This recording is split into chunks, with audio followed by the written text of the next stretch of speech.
Hello, नमस्कार. मी सुप्रिया आणखी एका नवीन व्लॉगमध्ये आपलं मनापासून स्वागत करते. तुम्हाला आजचा दिवस सुखाचा, आनंदी आणि आरोग्यदायी जावो. तुम्ही जी काही स्वप्न पाहिली असतील ती सगळी स्वप्न तुमची पूर्ण होत. त्याचबरोबर शुभ सकाळ सर्वांना. सकाळची वेळ आहे आणि आज आहे मकर संक्रांती. तर मकर संक्रांतीच्या तुम्हाला खूप साऱ्या शुभेच्छा. तिळगुळ घ्या आणि गोड गोड बोला. आमचं तिळगुळ सांडू नका आणि आमच्याशी कधीच भांडू नका. तर जरा लेटच शुभेच्छा देते मी. हा व्हिडिओ लेटच येत आहे आणि पोस्ट वगैरे करायला सुद्धा मला जमलं नाही, कारण आठवडाभर ना मी चॅनलवर ॲक्टिव्हच नव्हते. तर असो, त्याचं कारणच जरा वेगळं आहे. मी खूप खूप प्रयत्न करते चॅनलवर कंटिन्यू ॲक्टिव्ह राहण्याचा, पण राहू शकत नाही. काही ना काहीतरी प्रॉब्लेम्स येतातच आणि मग माझं गॅप हा पडतच जातो. तर असो, आज ना मकर संक्रांत आहे, त्यामुळे सकाळी सकाळी ना मी म्हटलं चला अन्नपूर्णेच्या पूजनापासूनच सुरुवात करूया. तसं बघायला गेलं तर देवपूजा झालेली आहे, फक्त सुगड पूजन करायचं राहिलेलं आहे. सुगड पूजन हे ना भोगी दिवशी केलं जातं, पण मला करायचं नव्हतं, म्हणून मी आजच सुगड पूजन करून घेणार आहे. आणि मग आजच वौसा घ्यायचा असतो, विडे घ्यायचा असतात. तर आता वौसा आणि विडे कसं घेतात किंवा पूर्ण मकर संक्रांतीच्या दिवशीचं जे काही रुटीन आहे ना, ते मी तुमच्याबरोबर आजच्या ब्लॉगमध्ये शेअर करणार आहे.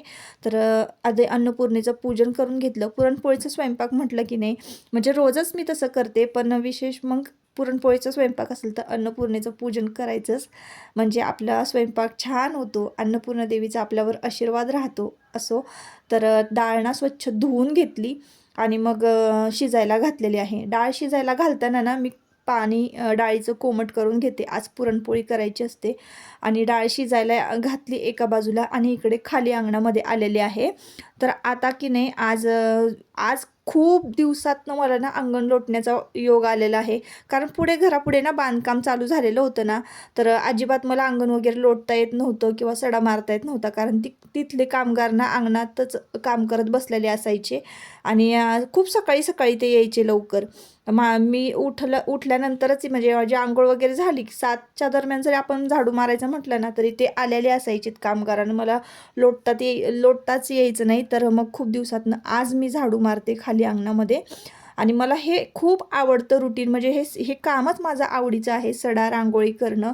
तर ते मला सध्या करायला मिळत नाही. लवकरच ह्या घराचं काम झालं ना की इकडचं अंगण वगैरे छान स्वच्छ होईल आणि मग मला रोज म्हटलं तरी हा झाडलोट सडा रांगोळी करता येणार आहे. पुरणपोळीची डाळ शिजायला ना आरामात 1 ते 1.5 तास लागतो. कुकरमध्ये तुम्ही शिजवत असाल तर कमी वेळ लागतो, पण जर तुम्ही पातेल्यामध्ये शिजत घातली ना तर आरामात 1-1.5 तास, चांगली मऊ डाळ शिजायला तरी 1.5 तास लागतो. 1.5 तासामध्ये ना आपली भरपूर सारी कामं होतात. मी आता डाळ शिजत घालून खाली आलेले आहे आणि खालचं अंगणातलं मी सगळी कामं आवरून जाणार आहे. जसं की आता सडा करून जाणार आहे, रांगोळी करून जाणार आहे, जेणेकरून संध्याकाळी बायका हळदी कुंकाला येतील ना तर मला खालचं काहीच आवरावं लागणार नाही आणि घरातलं सुद्धा सगळं आवरून झालेलं आहे. एकदा का अंगणामध्ये सडा मारला, सगळी जी घाण कागद आहे ना ती सगळी पेटवून टाकली ना की भारी वाटतं आणि हे काम की नाही सकाळी सकाळीच करायला भारी वाटतं. तर आज ना मी तुमच्याबरोबर काही पुरणपोळीचा स्वयंपाक नाही शेअर करणार आहे, पण माझं जे रुटीन आहे ना तेच शेअर करणार आहे. आता मी ना ही कागद पेटवते. आता मुलं काय करतात, कुरकुरे खातात आणि वरनं खाली कागद सोडून देतात. मग ते अंगणात इकडं तिकडं सगळीकडे जाऊन पसरतात. मग ती सगळी खराट्याने गोळा करायची आणि एका कोपऱ्यात लावायची आणि पेटवून द्यायची, असं माझं काम असतं. बरेच दिवस झालं मी हे काम केलं नव्हतं, पण आज सणवार आहे आणि आज ना हळदी कुंकाला बायकासुद्धा येणार आहेत संध्याकाळच्या वेळेला. तर आज सकाळी काय करायचं, वौसा घ्यायचा आणि वौसा घेतल्यानंतर मग संध्याकाळी बायका आहे ना पदरामध्ये विडे घालायला येतात आणि तेव्हाच मग आम्ही हळदी कुंकूसुद्धा करतो. दरवर्षी मी मकर संक्रांती दिवशीच हळदी कुंकू करत असते. तर आता मी ना लायटरने ते कागद पेटवते. तुम्हाला जर हा लायटर घ्यायचा असेल ना, डिस्क्रिप्शनमध्ये मी त्याची लिंक दिलेली आहे. आवर्जून घ्या या लायटरने की नाही. एकदा का लायटर हा चार्ज केला ना तर कुठलंही कागद म्हणा किंवा फटाकडे उडवायला सुद्धा भरपूर मदत झाली बरं का. दिवाळीमध्ये या लायटरने आम्ही फटाकडे सुद्धा उडवलेले आहेत. तर छान आहे लायटर, एकदा जाऊन नक्की चेक करा. आणि किती 200 च्या आसपास, 200-250च्या आसपास हा लायटर मिळालेला आहे. मोबाईलच्या कॉर्डनी सुद्धा चार्जिंग करता येतं या लायटरला. घेतल्यापासूनच खूप छान रिझल्ट आहे लायटरचा. तर रांगोळी काढून घेतली. रांगोळी एकदम साधी सिंपल काढली. रंग भरायला काही वेळ नव्हता म्हणून हळदी कुंकू वाहिलं आणि असं काही अंगण दिसत होतं. तर हे सूर्यफुलासारखे फुलं या झाडाला आलेली आहेत. म्हणजे फुलांचंच झाड आहे हे शोचं. तर इतकं सुंदर दिसतं ना ते संपूर्ण भरल्यानंतर पिवळ्या फुलांनी आणि सडा मारला ना अंगणामध्ये. आहाहा! खूपच भारी वाटतं, प्रसन्न वाटतं. आणि वर आल्यानंतर देवपूजा झाली. देवपूजा केल्यानंतर की नाही, म्हणजे देवपूजा झालीच होती, फक्त सुगड मांडायची होती आणि सुगड मांडून सुगड पूजन करून मग पुढच्या कामाला लागायचं होतं. तर आता सुगड पूजन म्हणजे काय, तर जे करत असतील त्यांना माहिती असेल, जे नाही करत त्यांच्यासाठी सांगते अगदी सोप्या भाषेमध्ये. तर एक सुगड म्हणजे छोटीशी गुणगी, गुणगी म्हणजे छोटासा माठ असतो छान रंगवलेला. तर त्या माठामध्ये ना आपल्याला धान्य भरायचं असतं शेतातलं. आता शेतामधलं काय काय धान्य भरायचं, तर गव्हाची वंबी, ज्वारीची वंबी, पावटा, त्यानंतर हरभरा भरायचा आहे त्यामध्ये, त्यानंतर भुईमुगाच्या शेंगा भरायचा आहे, ऊसाचं खांडकं भरायचं आहे, बोरं भरायची आहेत, त्यानंतर तिळगुळ त्यामध्ये भरायचे आहेत आणि असे 5 माठ ना एकत्र मांडायचे. 5 माठ मिळून एक खण तयार होतो. त्याला एक सुगड म्हणतात. म्हणजे एका सवाष्णीची 5 गुंडगे असतात, 5 खण. जसं की मी तुम्हाला बघा आत्ता आतमध्ये दाखवते, ते कलरफुल माझे माठ आहेत ना ते 5, त्याला सुगड म्हणतात. तर ते पूजायचे असतात हे सगळे धान्य भरून देवघरामध्ये. आणि ते पूजल्यानंतर मग आपल्याला आपल्या कुलदैवतेला सगळ्यांना असं वंसायचं असतं. तर आता आयुष ना साफसफाई करत होता आणि तो म्हणाला की मम्मी तू दिवसभर कामच करते, स्वयंपाक वगैरे झाले, जेवणंसुद्धा झाली सगळ्यांची आणि आता आम्ही आलेलो आहोत संध्याकाळी. साडी वगैरे नेसली आणि मार्केटला आली. तर मार्केटला मी यासाठी आलेले आहे की वाणच खरेदी केली नाही मी. इतके दिवस झालं की वाण खरेदी करूयात म्हणून विचार करत होते आणि काही वाण खरेदी करायला मिळालं नाही. म्हणून आजच मी तुमच्या दादांबरोबर ना वाण खरेदी करायला आले होते. तर खरं सांगू का ताईंनो, मला लेक नाही याची मला जरासुद्धा खंत वाटत नाही. कारण तुम्ही पाहिलंत ना आयुष किती मन लावून साफसफाई करत होता घराची. त्याला माहिती आहेत की आता बायका तिळगुळ वाटायला येणार आहेत, घरी हळदी कुंकासाठी येणार आहेत. आणि आजच नाही बरं का, प्रत्येक वर्षी दरवर्षी मी हळदी कुंकू घालते ना मकर संक्रांतीला, त्या दरवर्षी आयुष घर इतकं छान आवरत असतो. म्हणजे बायका येणार आहेत हे त्याला माहिती असतं ना, त्यामुळं तो सोफे वगैरे झाडणं म्हणा किंवा ह्या सगळ्या गोष्टी क्लीन करणं, पुसणं, फर्निचर सगळं डेकोरेशन करणं हे त्याच्याकडे असतं काम. आणि मुलगा असून सुद्धा तो हे काम इतकं आवडीनं करतो ना, म्हणून मला त्याचं खूप कौतुक वाटतं. आणि शिवाय मुलगी नाही याची तर अजिबात खंत वाटत नाही. आणि मग त्यानंतर आम्ही मार्केटमध्ये आलो, वाण वगैरे खरेदी केलं. तुमच्या दादांनी वाण खरेदी करायला पण मला मदत केली आणि मग त्यानंतर म्हणाले चल आता तू आलीच आहेस ना मार्केटमध्ये, बांगड्यासुद्धा भरून घे. आम्ही बांगड्या भरल्या आणि घरी आलो तर कुंकू मी तयार केलं होतं दरवाजावर स्वस्तिक काढण्यासाठी आजच्या दिवशी. तर तेच कुंकू घेऊन तुमच्या दादांनी मेहंदी काढलेली आहे. की मेहंदी काढायला मिळाली नाही आणि आजच्या दिवशी की नाही घरातल्या प्रत्येक सवाष्णीच्या हातावर मेहंदी ही असलीच पाहिजे. तर अशी बघा कुंकाची मेहंदी तुमच्या दादांनी इन्स्टंट अशी मेहंदी तयार केलेली आहे. तुम्हाला कशी वाटते नक्की कमेंट करून सांगा. आणि घरामध्ये की नाही अशा छोट्या छोट्या गोष्टींमध्ये ना आपल्या घरातल्यांनीच आपल्याला सपोर्ट केला ना, मग तर खरंच खूप भारी वाटतं. कधीच कुठल्याच गृहिणीची, कुठल्याच घरातल्या स्त्रीची ना चिडचिड होणार नाही. मी इथं आयुषला दाखवते तर आयुष नमस्कार करत होता आणि आयुष आणि सासूबाई हे दोघं मिळून बघा विड्यांची तयारी करत होते, विडी मांडण्याची तयारी करत होते दोघं पण. आणि मी तुम्हाला इथे दाखवते हात चोळून की किती छान हे इन्स्टंट मेहंदी तयार झालेली आहे. म्हणजे कुंकूच आहे बरं का, पण आजकालच्या कुंकामध्ये बघा ना किती केमिकल असतं. अजिबात कितीतरी वेळा मी हात वॉश केले तरी सुद्धा हे गेलं नाही माझं. घातले तरी बसतं हे करावं लागणार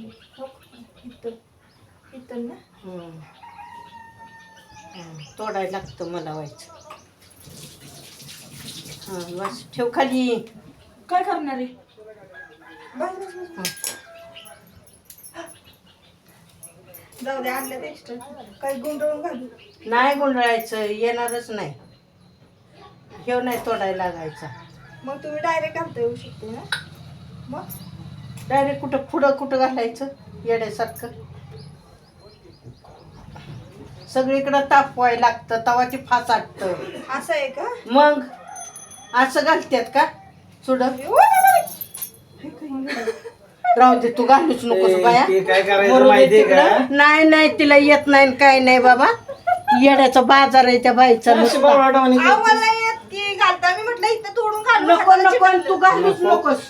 राहू दे मग घाला तुम्ही असंच. नको नको राहू दे. अरे ते उलातनं गरम करत्यात तिथनं मधनं हे करत्यात. शेडू इस्तव लागतो असा असा असा फिरवायचा इस्तवावर आणि मग ते फासाटतो. तिने असं एकदम फासाटलं तर ते दोन तुकडे झाले. तसंच असतं. हे पण हाताला चिटकलं मग जाऊन दे हा सपलं जास्त घातलेलं बरं. येतं का तसं जातं? तुटतं पण ते. हं. पर्स कुठे तुझी? पर्स का असं तिथंच. तिथेच कुठे दुकान आहे? ते मला माहिती आहे ते कसं घालतात. नाही हे का मी नाही? मला ह्याची पण भीती वाटते घालायची. हा? हा. तर चुडे घालताना काय करायचं असतं, हे चुडे ना लाखाचे असतात आणि ते असेच हातामध्ये जात नाही बरं का. आणि माझा तर हात इतका कडक आहे ना की फुटतातच अजिबातच. बघा म्हणजे बसत नाही कुठलीच बांगडी माझ्या हातामध्ये. काम करून करून म्हणा कडक झालेले आहेत हात असं म्हणायला हरकत नाही. आणि मग त्यानंतर सुगड पूजन वगैरे केलं आणि एक्स्ट्रा आणले होते ना चुडे ते तसेच घातले. जे तोडून घालतात ना बायका इस्तवावर छान गरम करून, तर ते मला काही जमत नाही करायला. आणि त्या सासूबाईंना पण म्हणजे आमच्या येत नाही, त्याच्यामुळं मग मी त्यांना घालायचा प्रयत्न करत होते पण माझ्याच हाताला चटका बसला. तर असो, आता सुगड पूजन हे मी भरून घेतलेलं आहे. जे काही आपण शेतामध्ये पिकतं धान्य हे भरून घेतलेलं आहे बघा. त्यामध्ये तुम्हाला गाजर दिसत असेल, पावटा दिसत असेल, हरभऱ्याचा घाटा दिसत असणार आहे, गव्हाच्या वंब्या, ज्वारीच्या वंब्या, बोरं, ऊसाचे तुकडे हे सगळं भरून पूजन करून घेतलं. त्यावर तिळगुळ वाहिलं आणि हे बघा अशा पद्धतीनं आपलं सुगड एक उचलायचं आणि ववसायचं आहे. आता बऱ्याच बायका की नाही मंदिरामध्ये जातात ववसायला, पण मला तरी काही मंदिरामध्ये जायला जमलं नाही आजच्या दिवशी. मग मी घरातच इथं बघा आता आपले टाक आहेत, आपलं कुलदेवी, कुलस्वामिनी आणि बघा सगळेच देव आहेत. म्हणजे काळभैरवनाथ आहे, जेजुरीचे खंडेराय आहेत, ज्योतिबा आहेत, महालक्ष्मी देवी आहे आणि तुळजापूरची भवानी आईसुद्धा आहे. तर ह्या सगळ्या देवांना ना आज मी ववसून घेतलं होतं. आणि पंढरपूरचे विठू रखुमाई, दत्त महाराज हे सगळेच देव ना देवघरामध्ये असतात. तर देवघरामध्ये सुद्धा आणि तुळशीला सुद्धा वसलं ना तरी चालतं. ज्यांना मंदिरात जाता येत नाही त्यांच्यासाठीचं सांगते मी. आणि मग त्यांनी ववसायचं आणि मग अशा पद्धतीनं ना संध्याकाळी बघा पदरामध्ये विडे घ्यायचे असतात.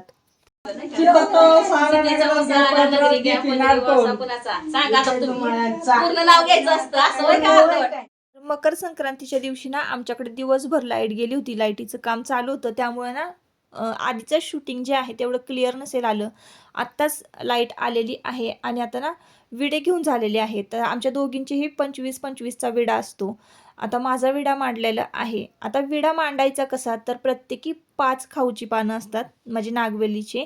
त्यामध्ये 5 हळकुंड, 5 लवंग आणि 5 वेलची, 5 सुपारी, 5 बदाम असं सगळं ठेवायचं. अजून थोडंफार काय राहिलं असेल तर माझं चुकून, पण मी सांगते की मला जितकं माहिती आहे तेवढं. हळकुंड 5, बदाम 5, सुपारी 5, वेलची 5 आणि लवंगा 5 असं घ्यायचं असतं. आणि हे सगळं एकत्र नागवेलीच्या 5 पानांवर ठेवायचं, हळदी कुंकू व्हायचं आणि तो विडा आहे तो पदरामध्ये घ्यायचा असतो.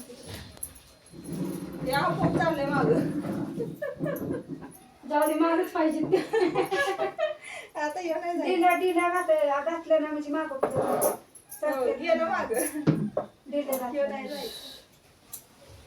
ताईला घाली. काय होतं असं या. अगं पदरात घे. हा, बसा तिथं. हो दिसलं मला तुम्ही विडे घेतला. बसा. बर बर ताई काय निघाला बाई तुम्ही? विसरते लगेच बस लगेच घाल घाल घाल घाल. सराव नसला की असं होतं ना. बस नाही ते वर्षातून एकदा म्हणायचं म्हटल्यावर विसरतच की काय लगेच देणार ते आता तुम्ही म्हणा काय म्हणायचं आई तिला माहिती लय चपळ आहे ती. नाव घे तू तिला नको सोडू. मला नाही तिला नको सोडू. घेते माझं तुम्ही घ्या हा तर आता घ्या भरभरीत साडीवर मोराची नक्षी शैलेशची नाव सोनजाई साक्षी गोड बोला हे काढा काढा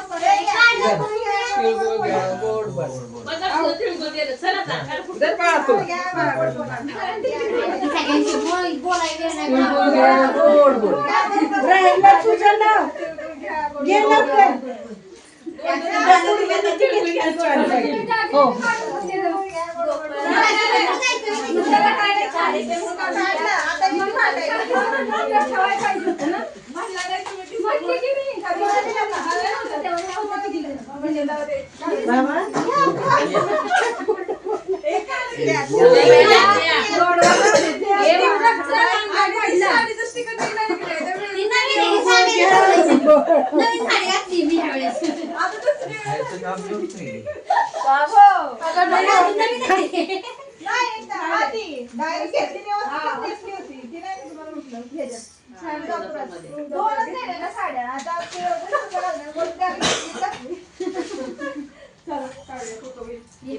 साडीचं दोन